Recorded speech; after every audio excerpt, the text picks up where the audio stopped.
지난 시간에는 한 사람의 죽음으로 온 인류가 구원받는다는 것은 사실인가요? 라는 질문을 살펴보았습니다. 그에 대한 신학적 대답으로서 세 가지의 원리를 말씀을 드렸습니다. 첫 번째가 뭘까요? 타력성의 원리입니다. 내가 나를 구원할 수 없고 절대 타자로부터 구원을 받을 수밖에 없다는 것입니다. 두 번째가 대표성의 원리입니다. 구원하기 위해서는 여러 사람이 필요 없고 한 사람이면 족하다는 것입니다. 세 번째가 죄사함의 원리입니다. 죄를 사함받기 위해서, 즉 구원받기 위해서는 동물의 피가 아닌 사람의 피가 필요하다는 것을 말씀을 드렸습니다. 다시 한번 정리하자면 구원에 있어서 타력이 필요하고 그 타력이 한 사람이 될 수 있으며 그 한 사람이 바로 피를 흘리신 분이어야 한다는 것입니다. 네 번째의 원리가 바로 대속의 원리입니다. 그렇다면 그 방법론에 의문을 표시할 수가 있습니다. 즉 죄를 사함받기 위해서 꼭 피를 흘리지 않아도 되는 다른 방법은 없는지에 관한 것입니다. 예를 들면 죄를 사함받기 위해 벌금형이나 노동형과 같은 다른 방법도 생각할 수 있기 때문에 그렇습니다. 그렇기에 여기서 보속의 원리가 아닌 대속의 원리가 필요합니다. 보속의 원리라는 말을 아마 처음 들어보셨을 텐데요. 보속의 원리는 영어의 의미대로 피해자를 만족시키는 원리입니다. satisfaction이죠. 하지만 봉건 사회에서 이 원리는 피해자의 지위에 따라서 배상이나 보상의 차별이 존재했습니다. 봉건 사회에서는 상전에 대한 충성 서약에 기초하고 있으며 상전에 충성하지 않는 것은 상전의 명예를 훼손시키는 것으로 간주되었습니다. 이러한 불충과 같은 죄에 대해서 군주들은 죄에 대한 배상과 명예훼손에 대한 벌금을 보태서 satisfaction, 보속을 요구하였습니다. 즉 범죄자는 피해자의 지위에 따라서 피해자에게 배상과 벌금을 합해서 보속을 해야 합니다. 그러므로 왕에 대한 죄는 귀족이나 농노에 대한 죄보다 더 많은 보속이 필요합니다. 마찬가지로 하나님은 왕이시기 때문에 인간의 죄는 하나님의 명예를 더럽혔습니다. 그래서 인간은 보속을 해야 되는데 왕 중에 왕이신 하나님의 명예는 끝이 없기 때문에 유한한 인간은 결코 보속할 수가 없습니다. 유일한 방법이 있다면 그것은 하나님만이 그 보속에 대한 방법을 제공해 줄 수 있다는 것입니다. 하지만 죄를 지은 것은 인간이기 때문에 인간이 보속을 수행해야만 합니다. 그러므로 죄에 대해 보속하기 위해서는 하나님이며 인간인 신인이 필요합니다.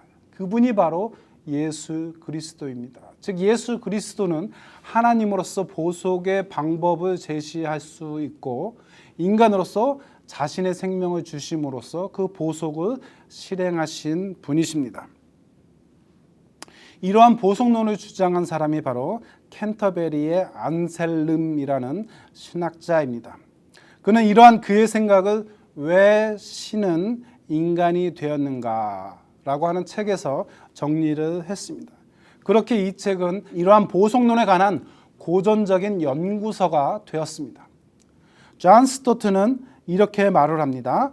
사실 초대 헬라 교부들은 십자가를 1차적으로 마귀를 만족시키므로 설명을 했고 초기 라틴 교부들은 십자가를 하나님의 율법을 만족시킴으로 보았다면 안셀름은 십자가를 하나님의 손상된 명예를 만족시키는 것으로 보았다라고 말을 합니다.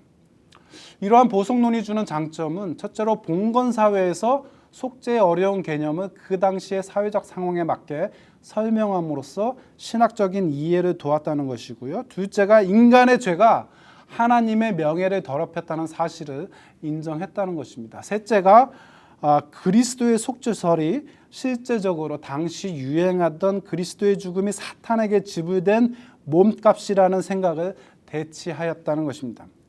하지만 이런 보속론이 주는 단점이 있죠. 첫째로 예수님의 죽으심을 대속이 아닌 보속으로 설명함으로써 속죄의 교리를 오해하게 했다는 것입니다. 성경은 예수님께서 죄에 대한 처벌을 대신하기 위해 죽으신 것이라고 가르치고 있습니다. 고린도후서 5장 21절, 갈라디아서 3장 13절, 베드로전서 3장 18절의 말씀입니다. 죄는 처벌이 필요한 범죄이지 갚아야 할 빚이 아닙니다. 안셀름이 의도하지는 않았겠지만 그의 보속론은 이렇게 생각할 수 있는 여지를 허용하고 맙니다. 즉 예수님의 죽으심은 보속이 아닌 대속입니다. 둘째로 보속론은 카톨릭의 고해성사를 합리화하는 데 공헌했다는 사실입니다. 카톨릭에서는 신자가 참회하여 죄의 고백을 모두 마쳤을 때에 고해를 맡은 사제가 보속을 내리죠. 물론 이 보속은 신자의 참회가 진정인지를 보증한다는 의미에서 바라볼 수가 있습니다. 즉 회개에 합당한 열매가 필요하다는 것입니다. 하지만 사제가 고해성사를 통해서 보속을 내리는 것은 신학적으로 정당하지 않습니다. 왜냐하면 이러한 보속은 행위 구원을 시사하기 때문에 그렇습니다. 카톨릭에서는 심지어 이 보속들을 현세에서 다하지 못했다면 죽어서 연옥에서 벌을 받으면서 보속을 해야 한다라고 가르쳤습니다.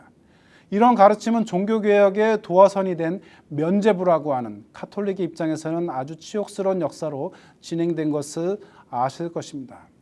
이처럼 보속론은 위험하고 잘못된 신학입니다.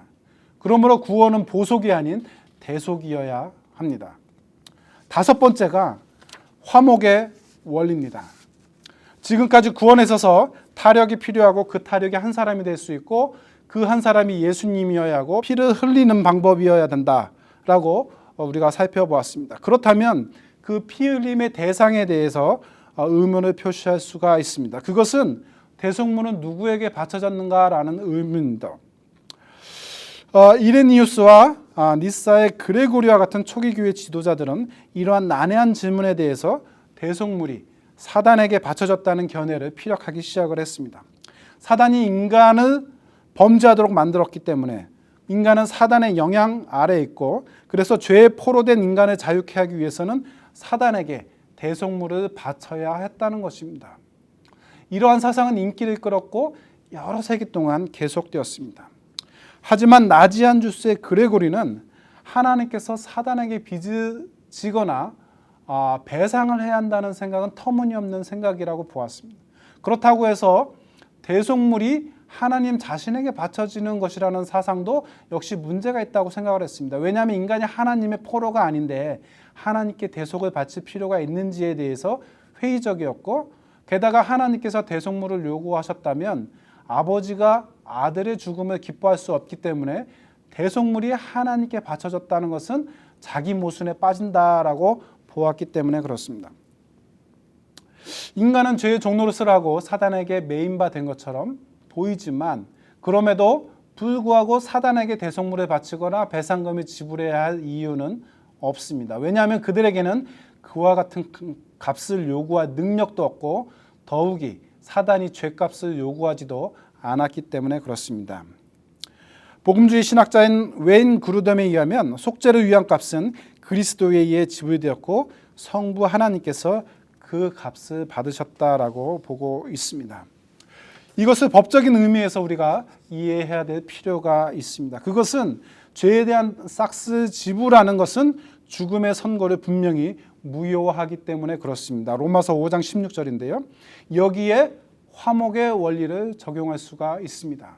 즉 죄로 인해서 멀어진 인간이 하나님과 화목하게 되기 위해서는 신이며 인간이신 그리스도의 희생이 필요하다는 것입니다. 이러한 화목의 원리는 다음과 같은 많은 성경 구절들이 지지를 하고 있습니다. 에베소서 2장 16절 또 십자가로 이두를 한 몸으로 하나님과 화목하게 하려 하심이라 원수된 것을 십자가로 소멸하시고 골로새서 1장 20절 그의 십자가의 피로 화평을 이루사 만물 곧 땅에 있는 것들이나 하늘에 있는 것들이 그로 말미암아 자기와 화목하게 되기를 기뻐하심이라 골로새서 1장 22절 이제는 그의 육체의 죽음으로 말미암아 화목하게 되사 너희를 거룩하고 흠없고 책망할 것이 없는 자로 그 앞에 세우고자 하셨으니 요한일서 2장 2절 그는 우리 죄를 위한 화목 제물이니 우리만 위할 뿐 아니요 온 세상의 죄를 위하심이라.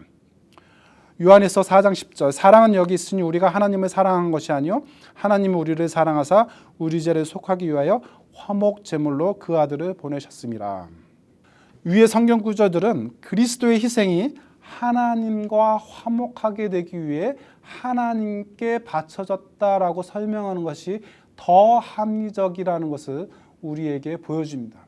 그러므로 사단 배상설은 우리의 죄를 위해 자신을 하나님께 화목제물로 드리신 그리스도의 죽으심에 관한 구절들을 제대로 이해하지 못하는 그런 편협한 이론이라고 할 수가 있겠습니다. 여섯 번째가 리뎀션의 원리입니다.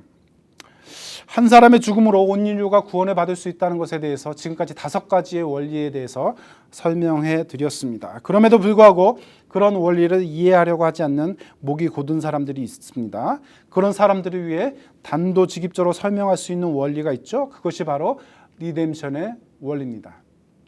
이 리뎀션을 한국말로 정확히 번역하기는 어려운 것 같아요. 왜냐하면 리뎀션의 뜻이 다양하기 때문에 그렇습니다.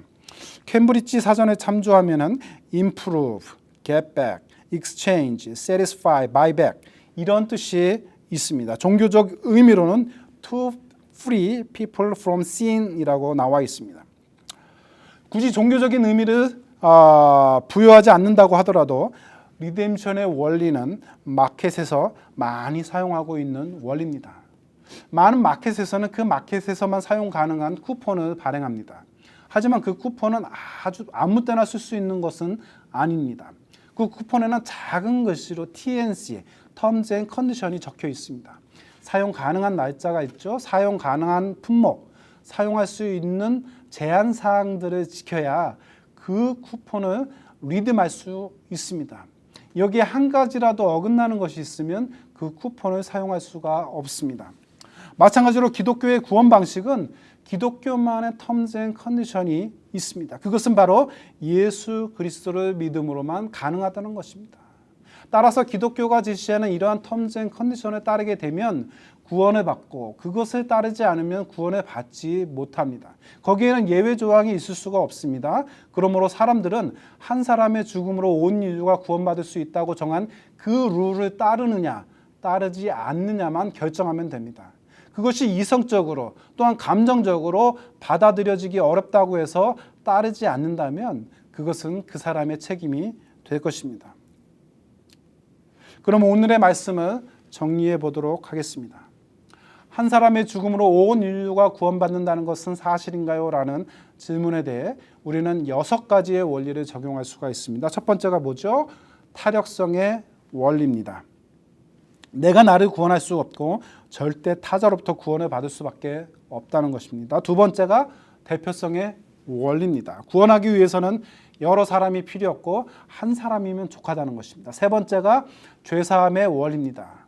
죄를 사함받기 위해서는 동물의 피가 아닌 사람의 피가 필요하다는 것입니다. 네 번째가 대속의 원리입니다. 죄를 사함받기 위해서는 상대방을 만족시키는 것이 아니라 죄에 대한 처벌을 받아야 한다는 것입니다. 다섯 번째가 화목의 원리입니다.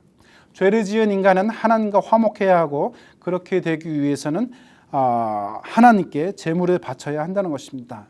여섯 번째가 리뎀션의 원리입니다.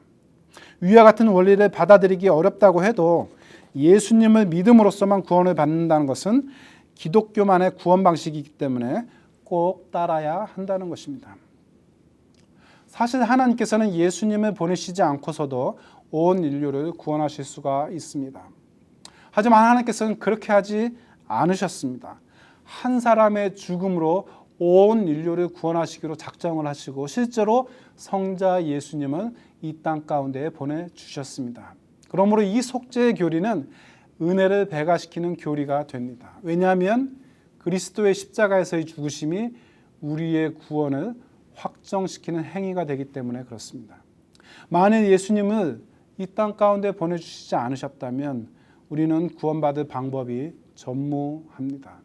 하지만 예수님을 보내주심으로 인간에게 구원의 기회가 주어졌습니다. 그러므로 이 속죄의 교리는 하나님의 은혜를 배가시키는 귀중한 교리라고 할 수가 있겠습니다.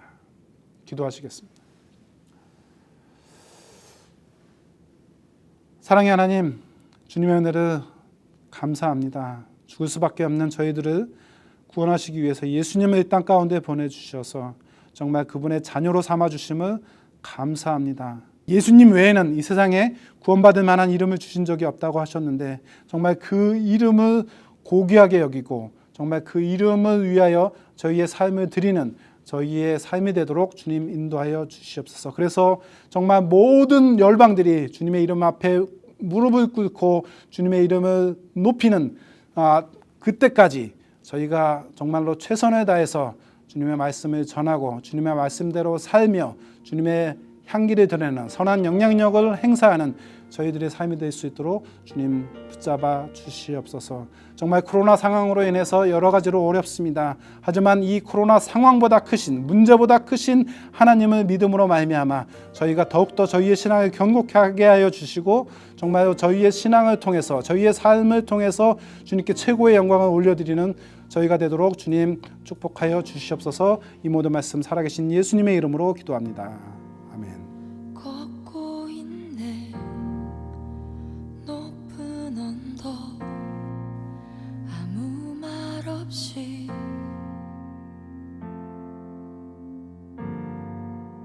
걷고 있네 거친 그 길 아무도 없이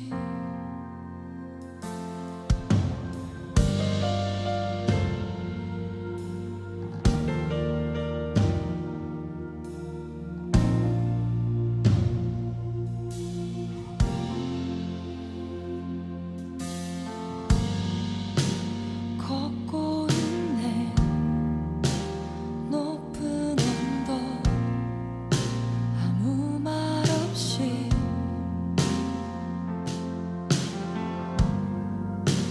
걷고 있네 거친 그 길 아무도 없이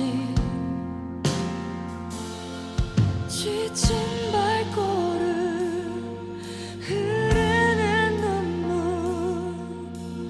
온 땅을 적시네 십자가 내 죄 사했네 날 대신하신 한없는 사랑 어린 양 다시 사셨네 크고 놀라운 그 사랑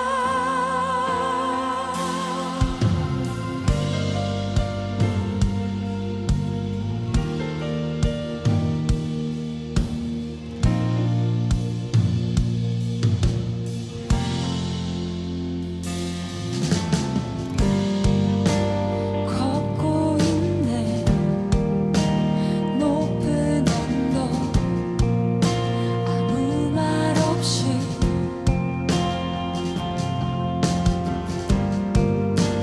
걷고 있네 거친 그 길 아무도 없이 지친 발걸음